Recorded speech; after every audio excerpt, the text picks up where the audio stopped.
So I have a family member who's getting married, and he asked me if I would be willing to take some shots for his wedding. Why not try using the Fujifilm?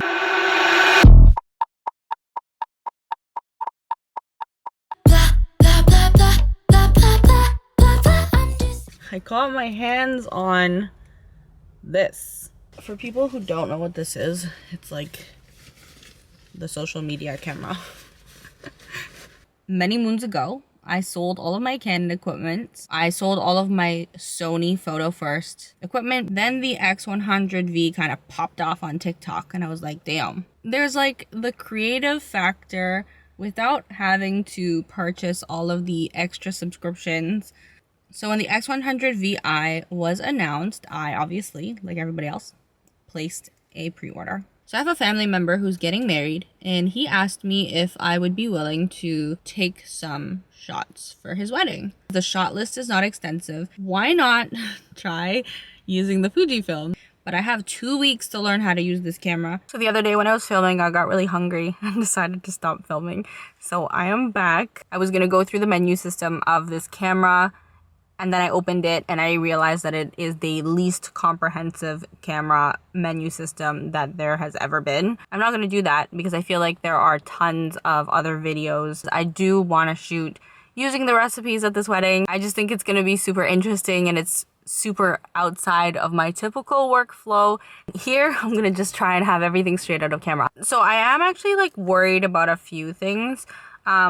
I don't know how good the autofocus system is. I know a lot of people love the dials because it's kind of like more tactile and you feel more involved in the process of taking a photo. But when you're shooting a wedding, sometimes it's really easy to have like those dials that you're just used to using, and I'm definitely not used to this. So it's never been a problem before. There's only... Where is it? There's two things actually. There's only one card slot. The other thing is the battery. I have read that these are not the best batteries. They're like an old model of Fujifilm batteries. I don't have a second battery. The other thing that I needed to do before is to figure out how to map the dials, because I don't want to be like the whole time. Like if I wanted to change the ISO, for example, I literally have to like pull this dial up and then like try and like see where I'm twisting it to. I don't know if that's good for a wedding. This is not my favorite situation. I think I could probably do this and this. So let me figure that out. Where do I even go? Come on. This is annoying. ND filter. There's a built-in ND filter. I would also love to test out the video on this camera because there's IBIS and there's an ND filter. What? Okay. Button dial settings. That sounds promising. I gave up. So I'm gonna Google it. Go. Press and hold the display settings. Oh my god. Next time you see me, we will be shooting with people. This is my first model. You have to come closer. I'm cold. And this is my second model.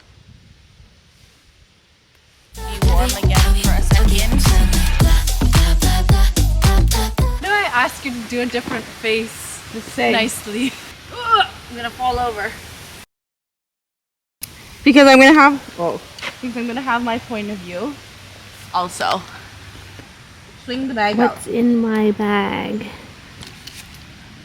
No, because then you get washed out, like you get totally blown out. Out to the side.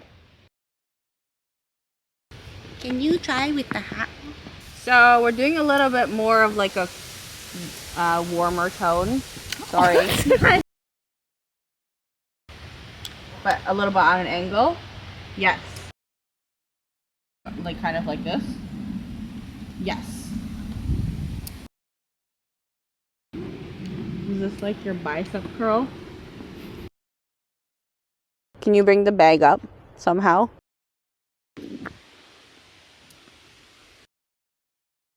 Look at the thing with desire.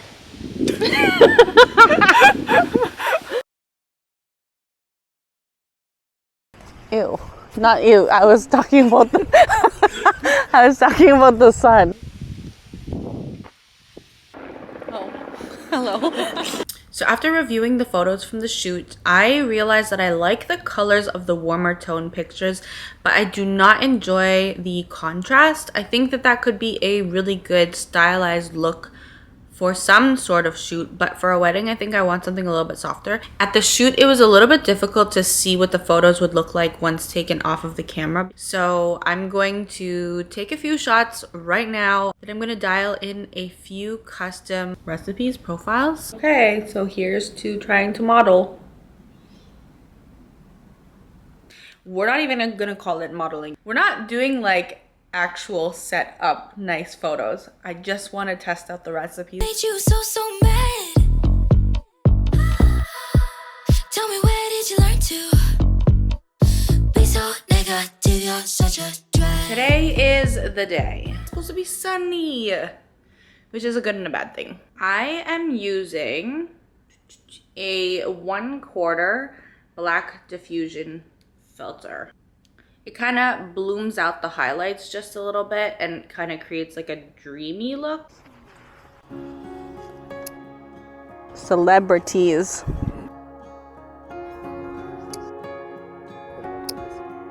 Can you guys tilt inwards just a bit?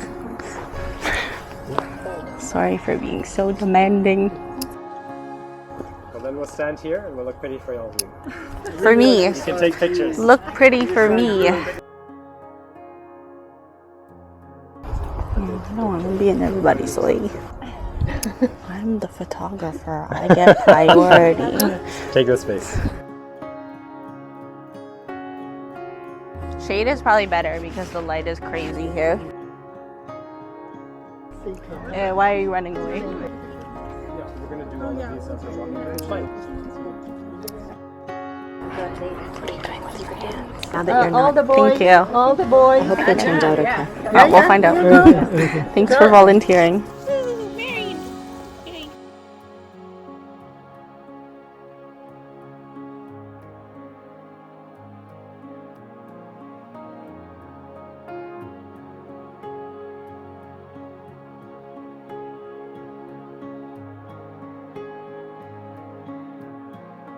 I was really excited to go through the photos. So there were 4 things that I was concerned about prior to shooting the wedding.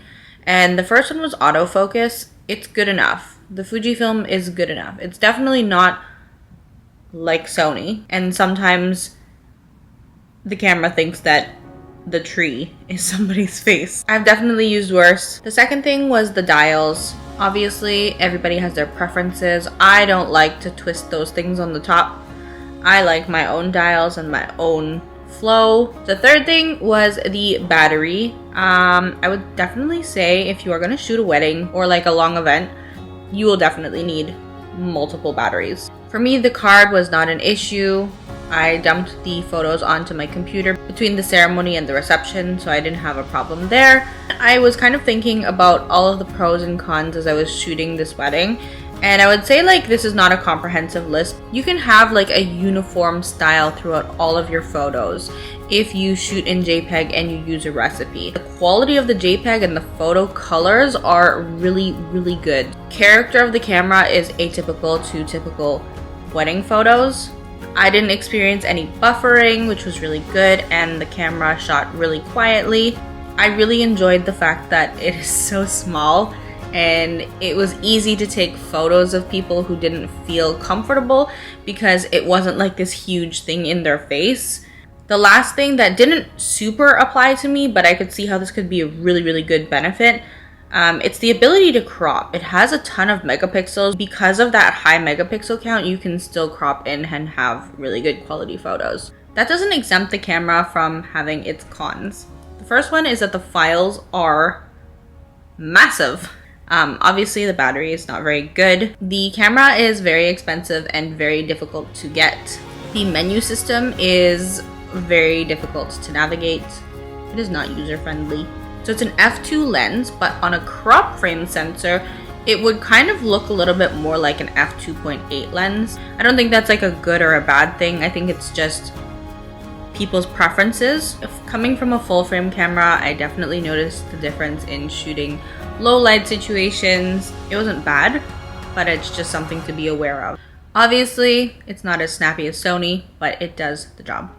So all things considered, would I use this camera as a primary wedding photography camera? The short answer is no. This could also be partly user preference and user error, but I'm just not used to shooting Fuji, so it was a little bit more finicky for me. I think of all the cons that I listed, the one that would really deter me from using it would be the crop frame sensor for low light, because you don't necessarily know what situations you're going to end up in, and the autofocus. I would definitely use this as a secondary camera. I think when it comes to paid work, you just want to know that your equipment is tried, true, and tested. And that is not to say that it's a bad camera. It's an amazing camera. To wrap up, I think this was a great experience. I think it's always really fun to push yourself out of what you're comfortable doing. I'm really happy that I purchased this camera. I would bring it to all of my friends' weddings, but I don't want to be the main photographer. So the next event, I'm shooting some video.